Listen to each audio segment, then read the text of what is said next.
All right. Obviously, I am not home. This is not my usual setup. I'm on vacation in Arizona, but I still saw uh, 28 days later or 28 years later. Um, Honestly, this movie it does a lot, and it does a lot of good, and then it has a little bit of quirkiness, some oddness to it. But I think it all just kind of fits in with the style. I'm gonna try to do non spoilers first really quick. I think that everyone should go see this movie. It will keep you on the edge of your seat. It is very tension filled pretty much the entire film. Slows down a little bit towards the end. This film has a very distinct style as far as the editing and cinematography. The camera work is very interesting. The music selection, some of the scenes that they decide to add are a little bit questionable sometimes. Makes you think. But overall, this is a pretty good film, and it kind of ends on a cliffhanger, just letting you guys know they do plan on making a second one. So if at any point in the film you feel like, how does this end? It's for a reason. You should be expecting a second film when you go see this, just to let you know.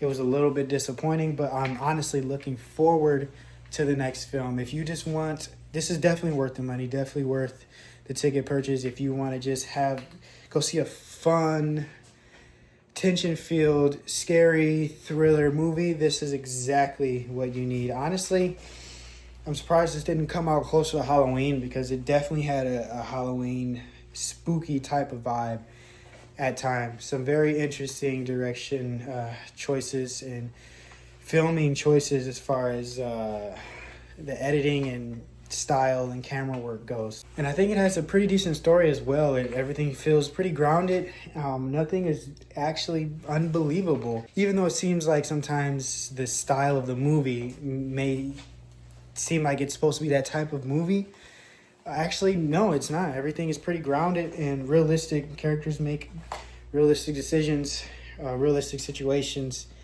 and it'll still keep you on the edge of your seat. Now, I'm going to get into spoilers because I want to talk about the story specifically, so this is your warning. All right, so for spoilers, man, I really kind of got upset thinking about the movie after it was over, when I realized that we weren't getting the dad in the film anymore. So we have Spike. He's the main character of the movie. We have his mother and his father. The father, honestly, was one of the most interesting characters in the movie. I liked him. I liked the dynamic between him and Spike. It was so good, especially in the beginning of the movie. And I think the film kind of messes up a little bit. I mean, it's for the sake of the story.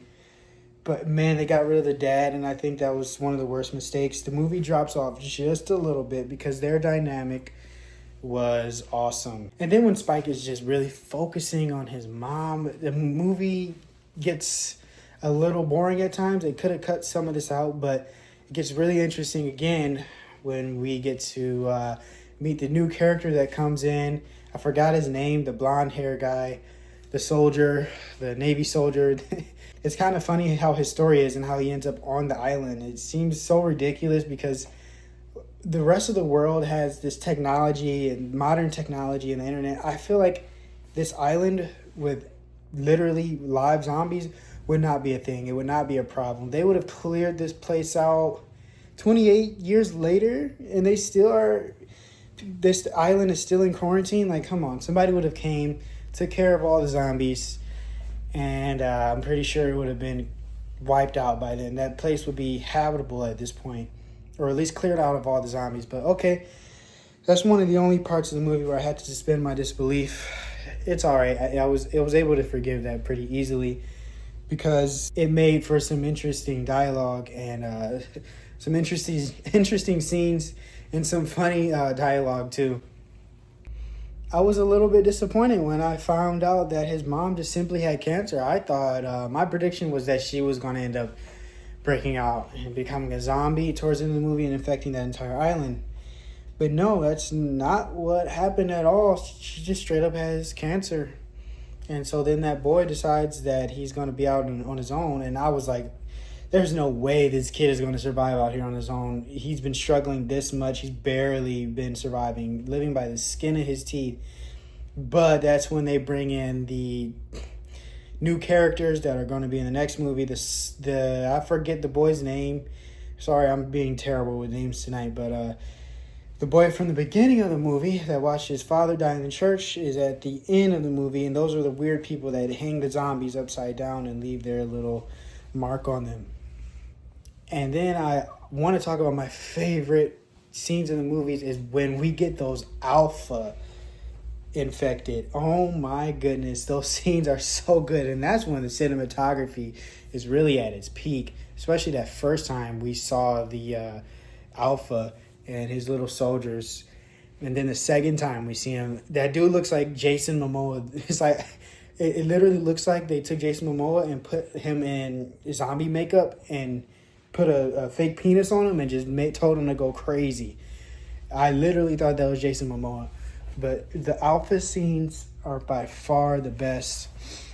I was hoping to see more variants of zombies, but I think we'll get that in the next movie. I'm actually looking forward to the next movie. I think it'll be a very, very fun watch. Overall, this movie did pretty good. I think it's an 8 out of 10. The tension was there, and that's what really got me hooked. And keeping it interesting, wanting to find out about this doctor and everything this doctor does. It was kind of underwhelming to figure that she just had cancer. I was hoping maybe this doctor can help everybody out on the island, get them off of the island and help them survive and take care of the rest of the zombies. But we'll see what happens in the later movies. And honestly, Spike, they did a good job with him. He wasn't annoying. I thought he was going to end up being an annoying little kid. Everything he does is reasonable. All his actions based on what's been happening with him and his family, for a kid his age, it makes sense. So, and he thinks he can go out there and handle the real world. And it makes sense to me in the end. Overall, very well written story, good dialogue. Everybody should go see this. I'll give this movie an 8 out of 10. Definitely go see it. I'll see you on the next one. Peace.